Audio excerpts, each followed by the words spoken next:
अस्सलाम वालेकुम। The civilian channel के प्लेटफॉर्म से अबरार रशीद आपकी खिदमत में हाजिर है। और अगर अभी तक आपने मेरे चैनल को सब्सक्राइब नहीं किया तो इसे सब्सक्राइब कर दें, जो बेल आइकन है उसको अपडेट्स के लिए ज़रूर क्लिक करें। आपका बहुत बहुत शुक्रिया। इश्यूज या मौज़ूआत हैं सिर्फ दो।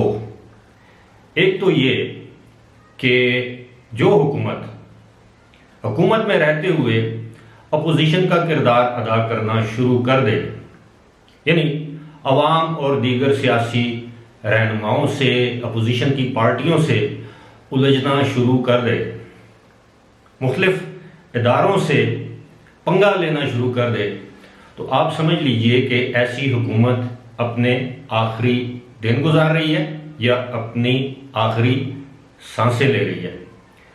दूसरा मौजू है कि इस तरह के इक़दाम पर जब कुछ सहाफ़ी, नाम नहाद सहाफ़ी, एंकर, और ऐसे एंकर जिनको कम से कम मैं सहाफ़ी नहीं समझता, ना ही सहाफ़त के मैदान में उनकी कोई खिदमात हैं, आप सब लोग उनके नाम से वाकिफ़ हैं, जो हर चढ़ते सूरज की परस्तिश करते हैं, उसके पुजारी होते हैं। इनका कोई दीन, ईमान, एथिक्स कुछ भी नहीं होता। बारह वापस आते हैं अपने पहले मौजू की जानिब। आपने 2-3 रोज़ कबल इस्लामाबाद में पार्लियामेंट लॉजेस के सामने जो कुछ हुआ वो आपने देखा, लेकिन बदकिस्मती की बात यह है, बजाय इसके कि जो सेन माइंड रखने वाले हुकूमती रहनुमा हैं इसकी मजम्मत करते, उल्टा उन्होंने अपोजिशन या मुस्लिम लीग नून को इसका जिम्मेदार करार देना शुरू कर दिया। और इसमें वो एंकर हजरात भी पीछे नहीं है जिनका ये कहना है कि ये सब कुछ, ये सारा ड्रामा मुस्लिम लीग नून के रहनुमाओं ने खुद किया है। हालांकि आजकल कैमरे का दौर है, कैमरे की आंख सब कुछ दिखा देती है, माइक सब कुछ सुना देता है। जो कुछ हुआ वो काबिल मजम्मत था और है, और अल्लाह से दुआ है कि ऐसा आइंदा ना हो। ऐसा ना हो कि कल को मौजूदा हुकूमत जब अपोजिशन में हो तो उनके साथ भी यही कुछ किया जाए, या इवन जब गवर्नमेंट में हो तो किसी दूसरे जमात के मुश्तैल कारकुन उन पर हमला आवर हों। इस तरह के मामला किसी भी हुकूमत को सूट नहीं करते।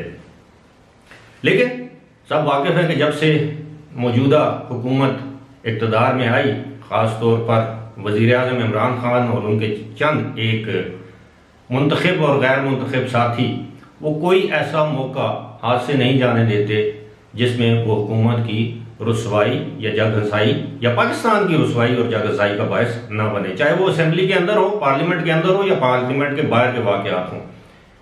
ये बदकिस्मती है कि पाकिस्तान में पहली मरतबा बदतहजीबी, गाली और हमला आवर होने की सियासत मुतारफ़ हुई और इसका सेहरा जनाब इमरान खान के सर जाता है। आपको मालूम होगा कंटेनर पर उनकी की जाने वाली तकरीरें, जो कि इवन मुझे ज़ेब नहीं देता कि मैं अपने ज़ुबान से वो कलमात अदा करूं, लेकिन वो सब अब तारीख़ का हिस्सा है। और जब कोई भी मुअर्रिख़ तारीख़ लिखेगा तो इमरान खान के इन कारनामों का भी जिक्र होता रहेगा। इस सारे खेल में कुछ ऐसे अनासर भी शामिल थे जिनकी ख्वाहिश थी कि ऐसा हो, और बिल आखिर बदनामी हुकूमत के हिस्से में आए और ऐसा ही हुआ। असेंबली से सो कॉल्ड ट्रस्ट वोट हासिल करने के बाद या कॉन्फिडेंस का वोट हासिल करने के बाद जो तकारीर हुई वो भी आपने सुनी, और हुकूमत के ताजियों ने जो तकारीर की, चाहे वो खालिद मकबूल सदीकी हों, चाहे वो डॉक्टर फहमीदा मिर्ज़ा हों, चाहे वो शेख रशीद हों जो कि हुकूमती वज़ीर हैं, उनकी तकारीर आपने सुनी। फिर उसके बाद इमरान खान का असेंबली में ही शेख रशीद से हाथ ना मिलाना, ये सब कुछ चीज़ों को जाहिर करता है, और वो चीज़ें आपके सामने हैं। क्योंकि आप सबको मालूम है कि शेख रशीद वज़ीर दाखिला हैं और रेंजर्स और पुलिस जो है वो वजारत दाखिला के मातहत है। मुमकिन है ये सारा कुछ शेख रशीद ने ना करवाया हो, उनकी ईमा के खिलाफ किया गया हो, और उसकी वजह मैं आपको बताता हूँ। वजह यह है कि वोट ऑफ कॉन्फिडेंस से एक लेने से पहले, एक दिन पहले या उससे अगली रात वजीर आजम ने मुबैना तौर पर शेख रशीद से कहा, और ये बहुत से टॉक शोज में इस बात की डिस्कशन हो चुकी है कि कुछ ऐसे MNAs हैं जो उनको वोट नहीं देना चाहते, उनको फिलफौर गिरफ्तार किया जाए। और शेख रशीद ने मुबैना तौर पर इनकार कर दिया कि वो अपने कोलीग्स यानी MNAs को गिरफ्तार नहीं कर सकते। जिसके बाद वो गोलराय में जो एक कंटेनर का, जो आपको पता है कि वहाँ पर मुबैना तौर पर 2 MNAs को ले जाया गया, उनको हब्से बेजा में रखा गया, यानी बल्फाज दीगर उनको उनकी मंशा के खिलाफ अगवा करके उन पर दबाव डाला गया कि आपने वोट इमरान खान को देना है। अब इसकी तहकीकात आज नहीं तो कल तो जरूर होंगी, लेकिन एक बैड प्रेसिडेंट, एक बुरी नज़ीर या बुरी मिसाल कायम की है हुक्मरान जमात के कारकुनों ने गुंडागर्दी करके, और इस तरह की मिसालें आप, इस तरह के वाक़यात आप मुस्तकबिल में तवातुर से देखते रहेंगे। लेकिन ये भी एक हकीकत है कि इस तरह के वाक़यात, मामलात, हैपनिंग्स वो किसी भी सिटिंग गवर्नमेंट को सूट नहीं करती। गवर्नमेंट का काम होता है फहम और फरासत से मामलात को तय करके अपनी जो हुक्मरानी है उसको बेहतर करे, मुल्क के लिए काम करे, अवाम की फलाह बहबूद के लिए काम करे, जिससे फिलहाल ये गवर्नमेंट आ रही नज़र आती है। और आप सब इस बात के गवाह हैं कि जितनी नाकामियाँ गुज़श्ता 3.25 साल में हुकूमत ने समेटी हैं, मौजूदा हुकूमत की मैं बात कर रहा हूँ, चाहे वो मुआशी मैदान हो, चाहे वो समाजी हो, पॉलिटिकल हो, कोई भी हो, अब इदारों के सहारे के बगैर ये हुकूमत चल नहीं सकती। इदारे फिलहाल मजबूर हैं कि वो इस हुकूमत का साथ दें, लेकिन आलमी वाक़यात ऐसे रुनुमा हो रहे हैं कि अब इदारों की हाइब्रिड फॉर्म ऑफ गवर्नमेंट या डेमोक्रेसी या hybrid form of parliamentary system, इसको चलाना या इसको सपोर्ट करना मुमकिन नहीं रहा, क्योंकि अब अमेरिका बहादुर में जो बाइडेन हुक्मरान हैं, वहाँ के सदर हैं जो कि जमहूरियत पसंद हैं, वो किसी भी किस्म के हाइब्रिड सिस्टम को सपोर्ट नहीं करते। और आहिस्ता आहिस्ता आप देखेंगे ये हाइब्रिड निज़ाम जो है वो अपनी मौत आप मर जाएगा। अब मैं आता हूँ उन नाम नेहाद सहाफ़ियों की जानिब से। मेरा रिकॉर्ड उठा के देख लें, मैं गुज़श्ता 29 साल से अल्हम्दुलिल्लाह इस प्रोफेशन यानी सहाफ़त से वाबस्ता हूँ, और आज दिन तक मैंने अपने ना किसी तहरीर में, ना किसी तकरीर में, ना किसी वीडियो में मैंने आज दिन तक किसी सहाफ़ी का नाम नहीं लिया, चाहे मैं उसका कितना भी मुखालिफ ना हूँ नज़रियाती तौर पर, क्योंकि वो मेरे प्रोफेशन से ताल्लुक़ रखते हैं। मेरे जो पेशा मेरा है वही उनका है।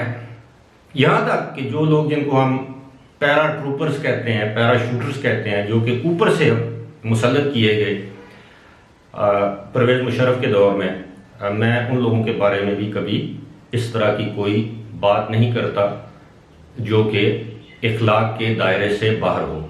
मैं अवाम की सोच पे, उनकी समझ पे, उनके शऊर पे ये चीज़ छोड़ता हूँ। आप अच्छी तरह जानते हैं खबरें पढ़ने वाले तज्जियाकार बन गए, डॉक्टर्स अपनी प्रैक्टिस छोड़कर एंकर्स बन गए, वकला साहिबान जो हैं वो एंकर्स बन गए। सहाफ़त के मैदान में उनका कोई किरदार, कोई कारनामा नहीं है, लेकिन इन अफराद की तादाद बहुत कम है, आटे में नमक के बराबर। लेकिन तालाब को गंदा करने के लिए एक मछली भी काफ़ी है। इन नाम नहाद अफलातून एंकर्स या सहाफ़ियों की खिदमात जो सहाफ़त के लिए हैं, वो मेरे पेशे से ताल्लुक़ रखने वाले लोग अच्छी तरह जानते हैं। जो रेपुटेशन है वो आज भी पाकिस्तान में उन मुस्तनद एंकर्स की है जिन्होंने एज ए रिपोर्टर अपना काम शुरू किया, बाद में मुख्तलिफ अदारों के वो एडिटर रहे, उसके बाद उन्होंने टेलीविज़न ज्वाइन किया, और उसके बाद उन्होंने अपना नाम पैदा किया। मैं किसी का नाम नहीं लेता, मेरी लाइक्स और डिसलाइक्स मेरी ज़ात तक हैं। मैं आप पर छोड़ता हूँ कि इन लोगों का किरदार क्या है।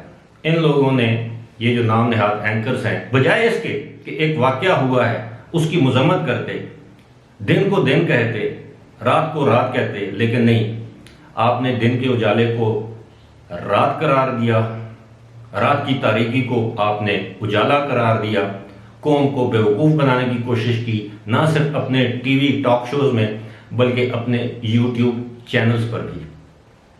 मैं ये नहीं कहता कि वो किसी गर्ज और लालच की बिना पर ये कुछ कर रहे होंगे, मुमकिन है मुस्लिम लीग नून या अपोजिशन के खिलाफ उनके दिल में पाए जाने वाले बुग़्ज़ की वजह से वो ये सब कुछ कर रहे हों, लेकिन जो कुछ भी उन्होंने किया ये भी काबिल मज़म्मत है। जब आप ऐसी हरकत करते हैं तो फिर आपको उसी हुकूमत के वज़रा से थप्पड़ पड़ते हैं, गालियां पड़ती हैं, जिसके आप सुबह शाम गुन गाते हैं, जिस हुकूमत के आप सुबह शाम कसीदे पढ़ते हैं, क्योंकि आपको डर है, आपको खौफ है।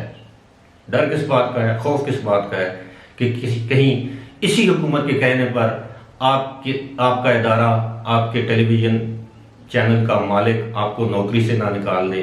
अगर आप नौकरी से निकल गए तो आप क्या करेंगे? जबकि जो मुस्तनद और ट्रू प्रोफेशनल जर्नलिस्ट है वो अपनी नौकरी की परवाह कभी नहीं करता। वो कभी ये नहीं देखता कि मेरी कही गई इस बात से मेरा इदारा या मेरे इदारे का मालिक जो है वो नाराज़ हो जाएगा और मुझे नौकरी से निकाल देगा। पाकिस्तान में इस तरह की बहुत सी मिसालें हैं, बहुत से जर्नलिस्ट को हुकूमती वहाँ पर निकाला गया, लेकिन उन्होंने सच और हक का दामन नहीं छोड़ा। उम्मीद है अल्लाह ताला इन लोगों को भी राह रास्त पर लाएगा और उम्मीद है इदारे और उनके मालिकान भी अपनी सोच बदलेंगे, कंटेंट पे जाएंगे, सच पर जाएंगे, चाहे सच हुकूमत के लिए मीठा हो या कड़वा हो, चाहे वो सच अपोजिशन के लिए तुर्श हो या मीठा हो, चाहे वो हुकूमत के लिए या अपोजिशन के लिए आरामदेह हो या तकलीफ दे हो। सच बहरहाल सच होता है, इसको छुपाया नहीं जा सकता। फिलहाल इसी के साथ मुझे दीजिए इजाज़त। खुदा हाफिज़।